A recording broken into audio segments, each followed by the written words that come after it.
विरोधी पक्षाच्या वतीने स्थगनचा प्रस्ताव सत्त्याण्णवच्या नियमाखाली सबमिट करण्यात आलेला होता।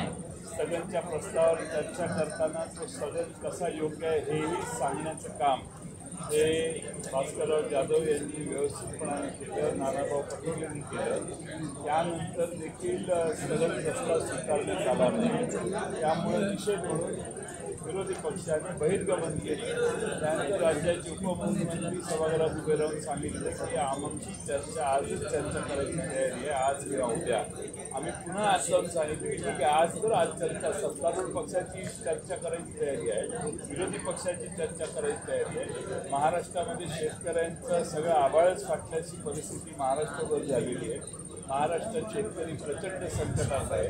दिलेले जाहीर केलेल्या रकमा सरकार द्यायला तयार नाही। शेतकरी कोणत्याही परिस्थितीमध्ये आता सरकारच्या कोणत्याही आश्वासनात विश्वास ठेवायला तयार नाही, अशी महाराष्ट्राची परिस्थिती आहे।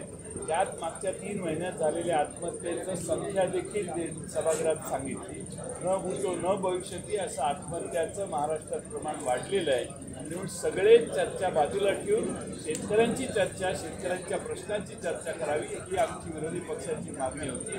आम्ही बाहेर गेल्यावर सत्तारूढ पक्षाच्या वतीने उपमुख्यमंत्र्यांनी सोपस्कार म्हणून सांगितलं आमची चर्चा करायची तयारी आहे। त्यावर राज्याच्या विधानसभेचे अध्यक्षांनी सांगितलं नियम धरून मी चर्चा करेन।